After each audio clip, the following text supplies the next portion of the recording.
I also have a toddler, so when I have COVID, I can't just like chill and watch Netflix. I still have to take care of him, and I did that once, and it was really, really terrible. So, um, we're gonna get into talking about speeches today, because you guys are gonna have a presentation coming up. October 10th, they're gonna start, so I'm gonna post the schedule for that. It is gonna be randomized, so if you go the first day, it's not because I don't like you, I'm just gonna randomize it somehow. I'm sure there's an app or a software I can use for that. But I want to talk about ethos, pathos, and logos. We're gonna watch a couple speeches, and then we're gonna break up into groups and write a couple quick speeches today. So let's start by putting those definitions up here on the board. So how do we define ethos?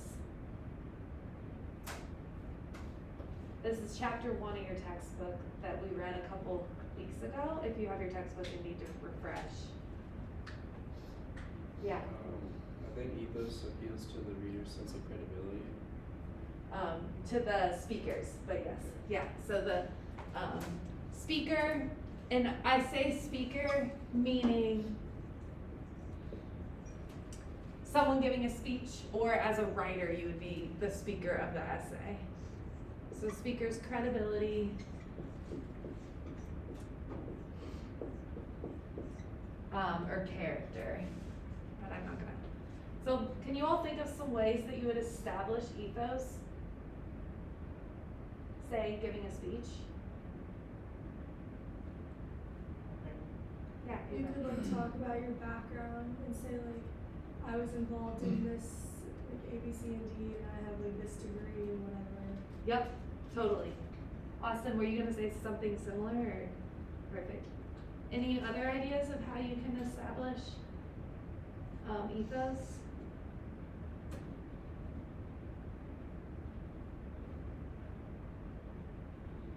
It can be the way you present yourself, the clothes you wear.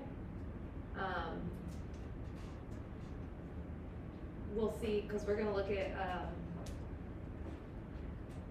a eulogy and a wedding toast today, and you'll see how they kind of use storytelling to establish their ethos. We'll talk about it. Okay. All right, what is pathos?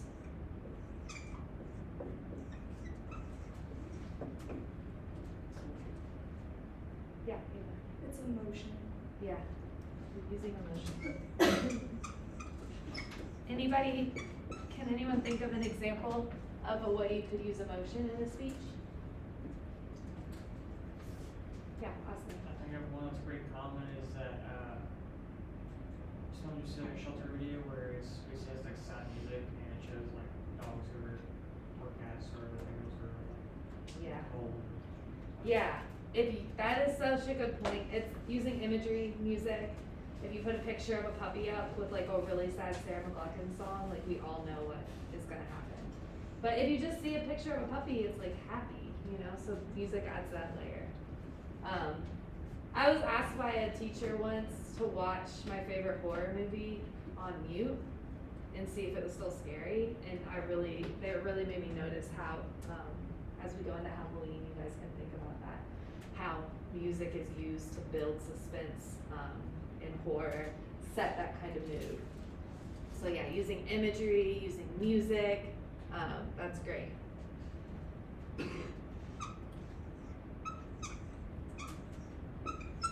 And what's logos?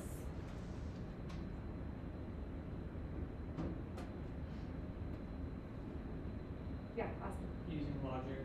Logic, yep. So this will be the structure.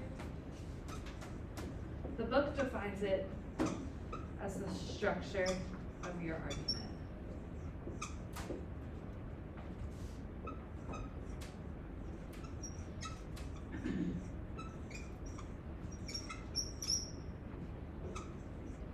So the book talks about inductive versus deductive reasoning. Yeah, Carlos. You said it, I was gonna say reasoning. Okay, perfect, yeah. So that is kind of determining the best form to take to get your point across. And the book talks about inductive, deductive reasoning. The two examples we're gonna watch are not so much persuasive speeches. So the first one is gonna be Robin Williams' eulogy, and the second one is a scene from the movie Bridesmaids when they do the wedding toast. But I do want us to watch these, and I want you all to take notes because we're gonna watch both of them before we talk about them. And I want you to note the way the speaker is using ethos, pathos, and logos. Though logos is a little less applicable. But the speeches do still have a structure, which you'll see. What was I gonna say?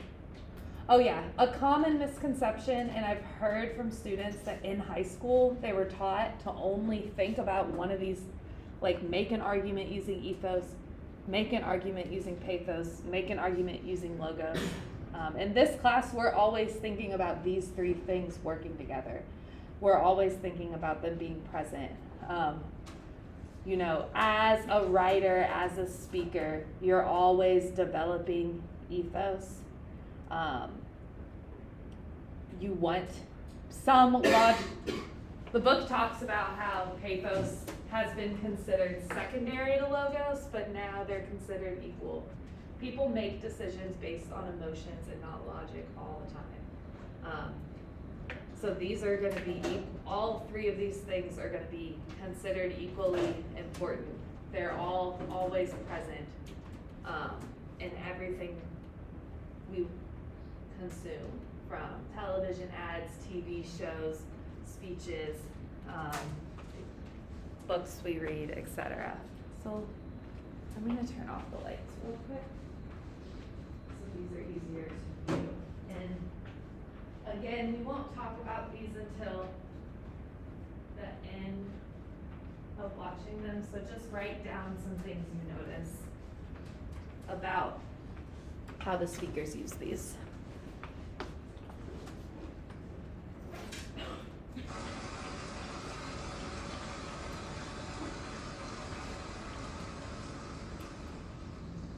He made us laugh hard every time we saw him. On television, movies, nightclubs, even in his hospitals, homeless shelters for our troops overseas, and even in a dying girl's living room for her last wish.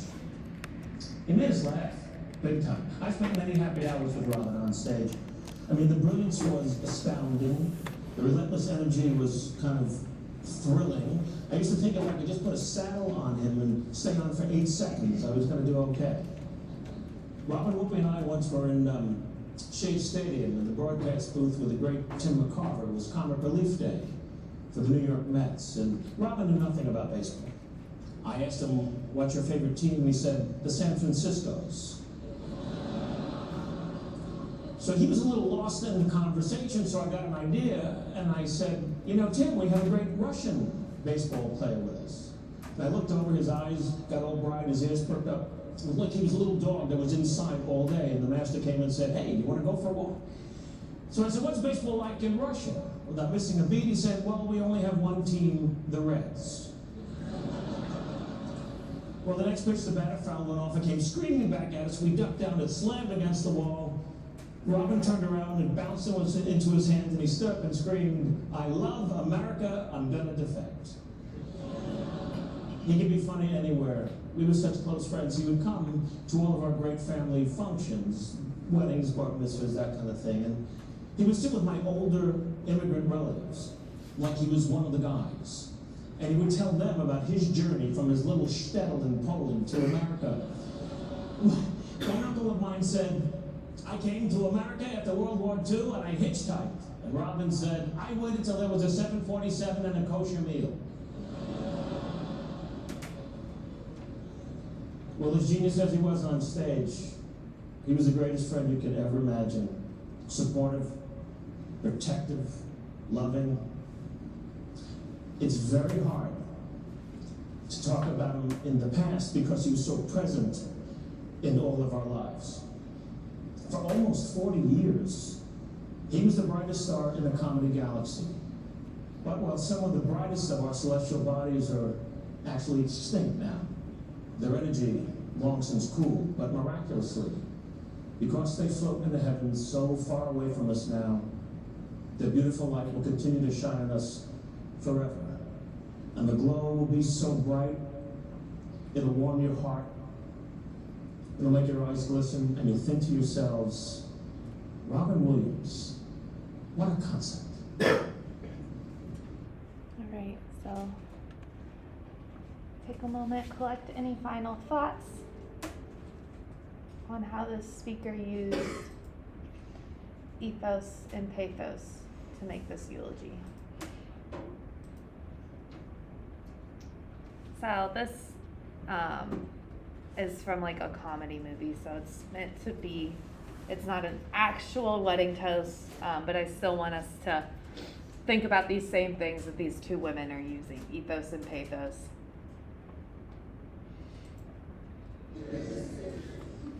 Enough of me, let's get the maid of honor up here. Annie?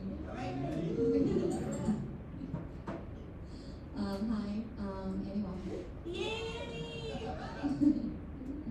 I'm not going to go on with a big speech, so I'll just say this. I'm so happy to be a part of this celebration, and you two deserve each other, as well as a lifetime of happiness. Cheers. Love you guys. Cheers. Cheers. Thank you, Annie. That was so sweet. Thank you. Will, remember that trip we took to Miami with the boys? And they were working the entire weekend, and we just sat and drank wine and ate peanut brittle, and I shared things with you that I've never shared with anyone, and you made me realize how I can trust people again. So let me just say, Lillian, you're my best friend. And I'm so proud of you. And, Jack Lee, I'm sorry, inside joke. You better not keep my Lil on a leash, because I still need my drunken Saturday nights at Rockin' Sushi, okay?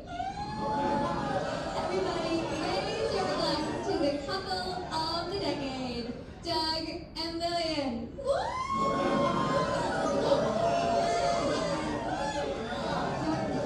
Have a great night. Dessert wine is out.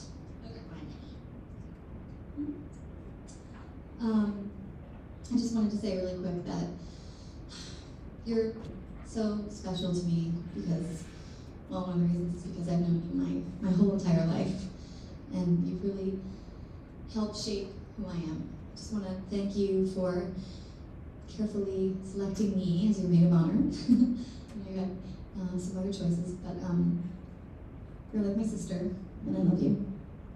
Well, that concludes the speeches for the night. Thank you. One last thing. I swear to meet someone as an adult who you really connect with, and that's you, Will. I went to Thailand recently with my husband Harry, and there's a beautiful saying that I learned there. Kun ben song nong kong chan, sung chan jagat madai, my ben chim. It means you are a part of me, a part that I could never live without, and I hope and I pray that I never have to. Kap kun ka. Kap kun ka. And that's it for tonight. Thank you for coming. Really quick, all for coming. I just wanted to say really quick. Dessert wine is out. Consuelo? Really quick, speaking of Consuelo, Lillian and I took Spanish together in school. And so I would just like to say to you and to everyone here, gracias para vivir en la casa, en las escuelas, en el azul marcada, tienes con vivir en las fortalezas. And gracias. Oh, thank you. I feel so close to you and can trust you. You're my angel, my soulmate, and I feel I can communicate with you with simply a look. Thank you for coming.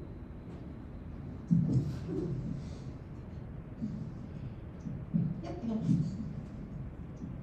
Lillian.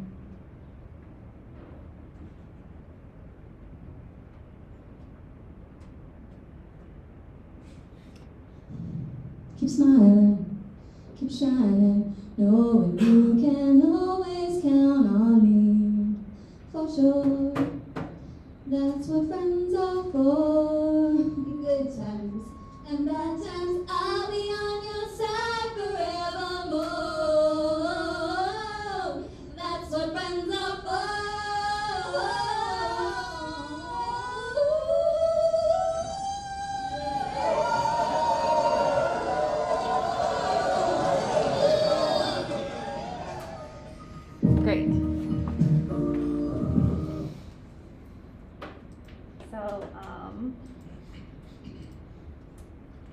I'll turn on the lights, let you all think about this question.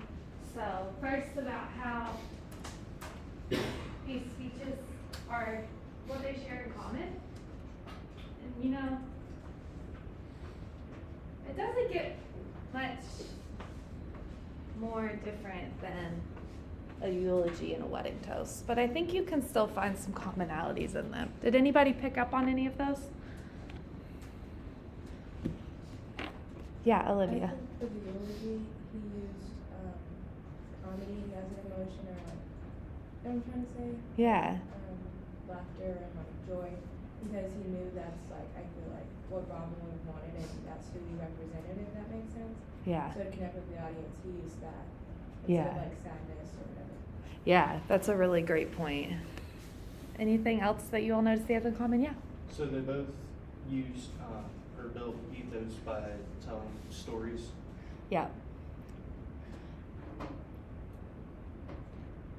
Anything else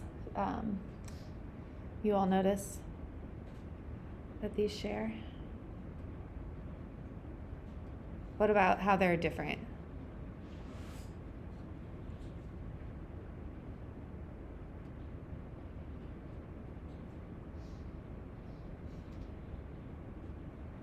Yeah. His was very structured. Yeah. And theirs were not. Yeah. That's a really good point. And I think when we're talking about genre constraints, a toast is meant to seem a little more impromptu, though you would still want to plan it, I'd say. And a eulogy is not impromptu, you know?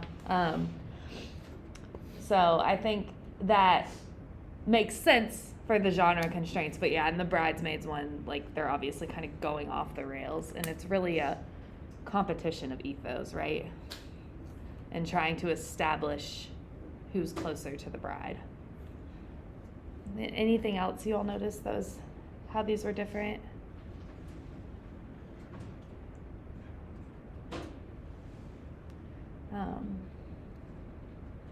Right, so we talked a bit about how the speakers established ethos via telling stories. Darryl brought that up. I think that's a good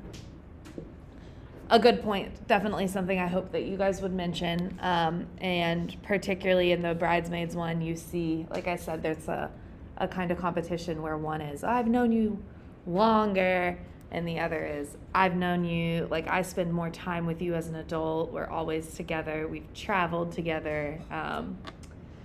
In the Robin Williams one, he's saying Robin comes to my house all the time. He is a member, like almost like a member of my family.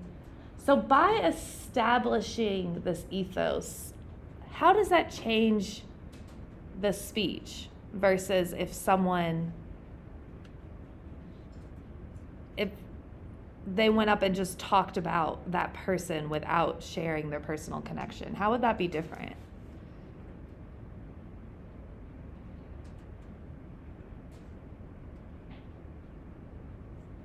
Yeah, Ava. It wouldn't make like anyone have like a connection to the person they're talking about. It'd just be like informational kind of. Informational, yeah. So, any other ideas on that?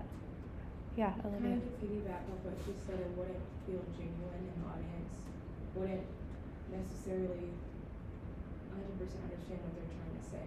Yeah. Like, it's what she said, just facts. So then, like, what's the point of going up there and saying it? Right. I hope that you all haven't been to very many funerals, but I've been to funerals before where the person giving the eulogy didn't know the person at all.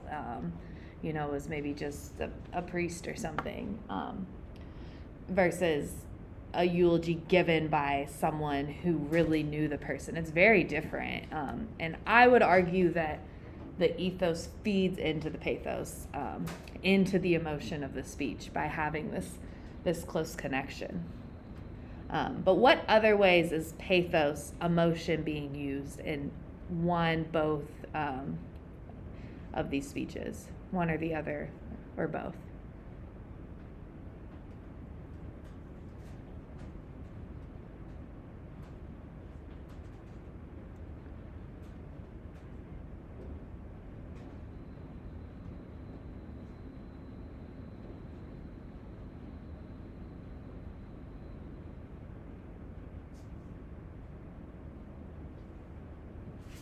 Yeah, Ava. You used to talk about pathos, right? So. Yeah, moving from more other ways pathos is being, emotion is being established than. I feel like also like when they start to tell like the like very specific stories, like oh well, when he was like at like our family event, he was joking with my uncle, or like in the bridesmaid one when she was like, oh yeah, well that's an inside joke. Like I feel like that can like pull emotion because you're like, oh like I would want to be a part of that. Like that sounds like that person was like it'd be cool like have that experience with them or something. Yeah, so the stories are working in both ways. And yeah, Junior. Didn't one of the girls in the second one start crying? Yeah. So that's a great point. And you can see him kind of getting teary in the eulogy as well. And that can just be a spontaneous emotion coming up, but it does bring up pathos. I'm happy you mentioned that. Any other things you all noticed in these speeches that either speaker used to establish pathos? Yeah, Jordan. Like in the eulogy one, like he started off by saying all these great things that Robin Williams did, like, and then he ended it with like he even made like a girl laugh, like basically right before she died, and it's just like it makes you feel even more emotion towards like the passing of someone who did great things, and you're like even more upset about it, you know? Yeah, and that's a really like powerful image. We talked about how imagery can bring up pathos. So that image of the girl definitely added to the emotion. Anything else you all could think of? They put a photo up of Robin Williams on the eulogy. The room is very dark. I want to notice, so this kind of, well, we can talk about the structure. Did you all notice anything about the way these speeches were structured? Maybe the toast didn't have a lot of structure, but yeah, Olivia. The eulogy was well like thought out and planned. You can tell that like he rehearsed and wanted to make it, you know, as perfect as possible. But then, I mean, I think the first part of the speech in the wedding toast may have been like a little bit planned, but as it went on, it just became more and more impromptu and just like basically, what's the word? Babbling on or Yeah. just keep talking and talking.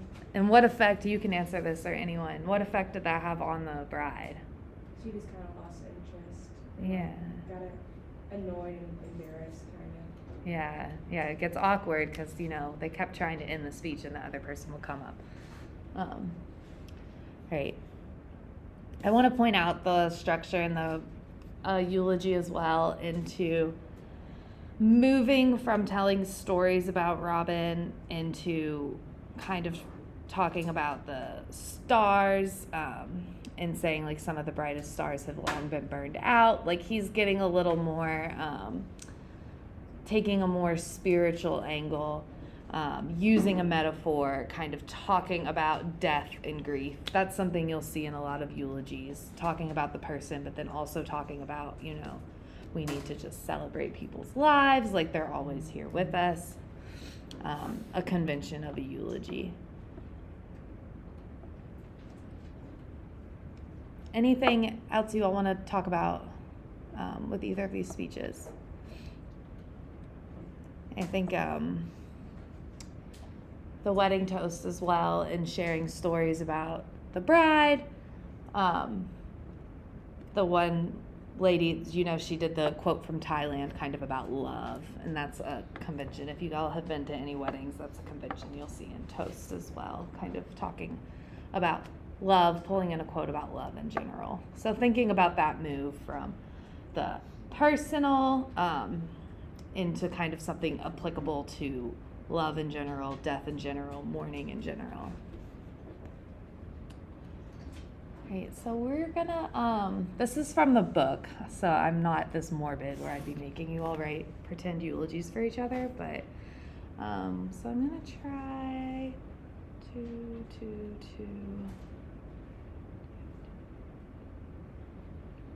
We're gonna have, one group of 3, which is okay.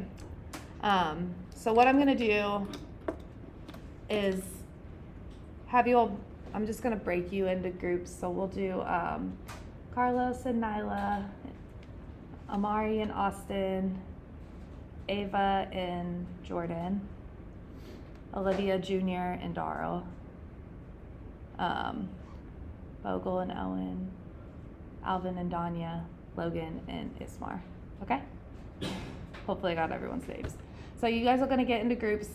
If you're in a group of 2, I'm gonna set 2 timers for 5 minutes.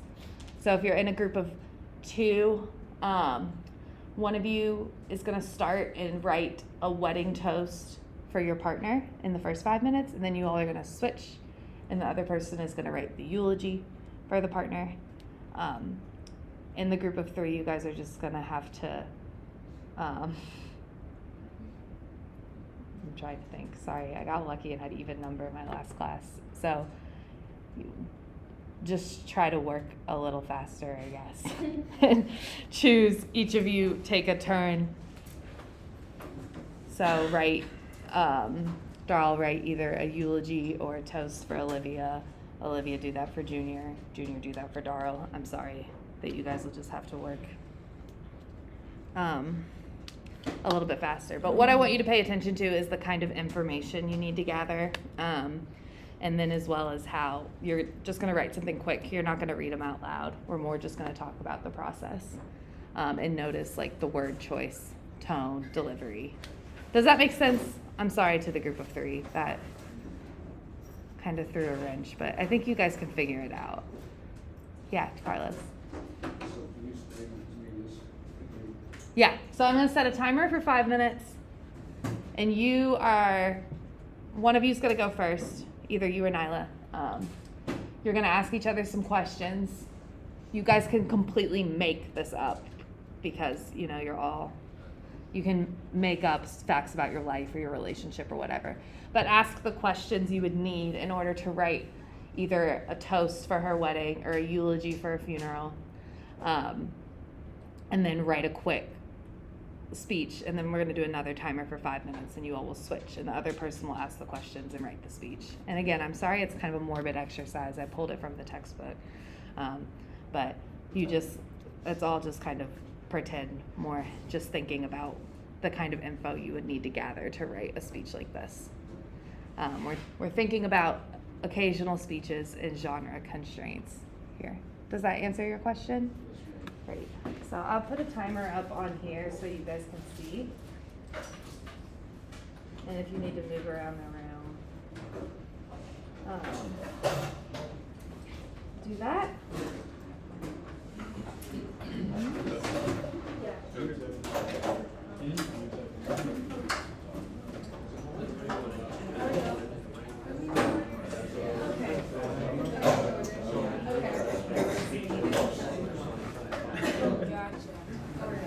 Well, I guess I could write a eulogy